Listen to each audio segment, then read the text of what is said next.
Rape victim story as window on injustice, activism file. In this October 7, 2010 file photo, Reese Taylor appears at her home in Winter Haven, Florida. In 1944, Taylor, then 24, married and a mother, was raped by 6 white youths while she walked to her Abbeville, Alabama, home after an evening church service. Her story and its connection to female civil rights activists are illuminated in filmmaker Nancy Brisky's documentary, The Rape of Reese Taylor, airing 9 p.m. EDT Monday on the Starz channel. AP photo, Phelan M. Abenek, file, Los Angeles, AP, when Oprah Winfrey saluted unheralded. Reese Taylor, a name I know, and I think you should know, too, Winfrey said, sketching the outlines of the African-American woman's assault by 6 white youths and her quest for justice. Taylor's wrenching story and its connection to female civil rights activists, most notably Rosa Parks, are illuminated in filmmaker Nancy Brisky's documentary, The Rape of Reese Taylor. The film is airing 9 p.m. EDT Monday on the Starz channel and available on the Starz app. Taylor, who died last December at age 97 shortly after the film's theatrical release, is seen and heard briefly in it. Her words are powerful despite her frailty. "I can't but tell the truth of what they done to me," she said, condemning both her attackers and the authorities who weren't concerned about what happened to me. The film mixes orthodox documentary elements, accounts from Taylor's relatives and other contemporaries, the perspectives of historians, with haunting visual touches and music such as Fannie Lou Hamer's Go Tell It on the Mountain. It blends into somber, unsettling poetry.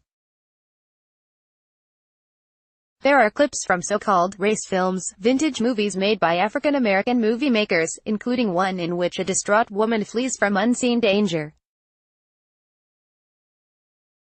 In a scene from Oscar Micheaux's Within Our Gates, 1920, a white man attacks a black woman.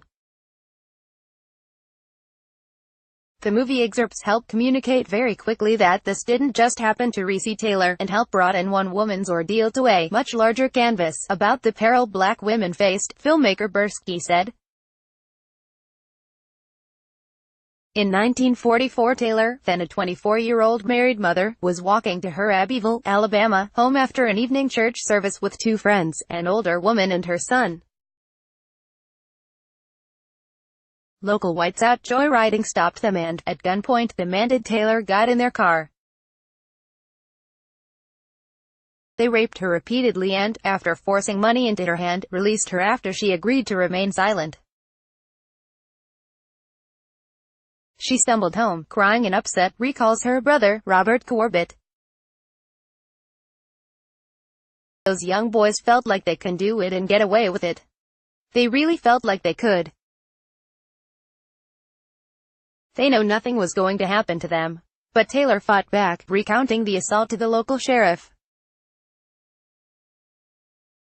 Her courage put her family at risk, their home was firebombed, and eventually led to 2 faint-hearted, failed efforts to bring the case to trial in the Jim Crow South. The roots of such an action run deep. Yale Associate Professor Crystal N. Feimster, who is part of the documentary, has written that it was a legal impossibility for a female slave to file rape charges against a white man in any southern state before 1861. Northern black newspapers doggedly covered Taylor's case as it unfolded, prompting African-American protests and action by the NAACP. The civil rights group dispatched Parks, then the secretary in its Montgomery, Alabama, office, to meet with Taylor, before Parks gained fame as the woman whose refusal to move to the back of a segregated bus sparked a powerful boycott. In a newspaper photo taken at the time, Taylor stares directly at the camera with an expression both stolid and determined. It's a portrait of a young woman prepared to stand her ground. At one point, the Abbeville sheriff dismissed Taylor as nothing but a whore whom he'd arrested before, then admitted she had never been jailed and that she and her family were of good reputation. Filmmaker Bursky, who recounted the groundbreaking interracial marriage of Richard and Mildred Loving in a documentary and was a producer on the big-screen drama Loving, learned of Taylor from historian Danielle L. McGuire's 2010 book, At the Dark End of the Street, Black Women, Rape, and Resistance. One of the things that I felt so strongly about in this film, and the Loving Story documentary, is you have people who have the moral courage to stand up, and they change history as a result, Bursky said. They don't have to be activists. Anybody can change history. There's a question she's fielded before, about why a white New Yorker felt compelled to make a film about Taylor, and she has a ready answer. I do feel that whites and blacks should be telling stories about each other. I think that whites in particular have a responsibility to deal with this information, because whites really are the reason for the suffering that a lot of blacks had, she said. Was she the right person to make the documentary? I'm the first person to say I don't know what it's like to be in a black woman's skin, one who would recount Taylor's life and times differently, Bursky said.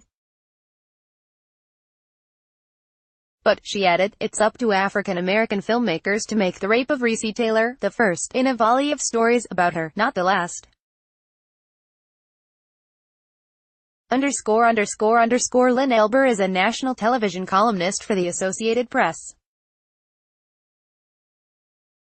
She can be reached at lelber@app.org and on Twitter at http://twitter.com/lynelber.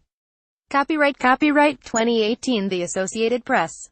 All rights reserved. This material may not be published, broadcast, written or redistributed. Advertiser content.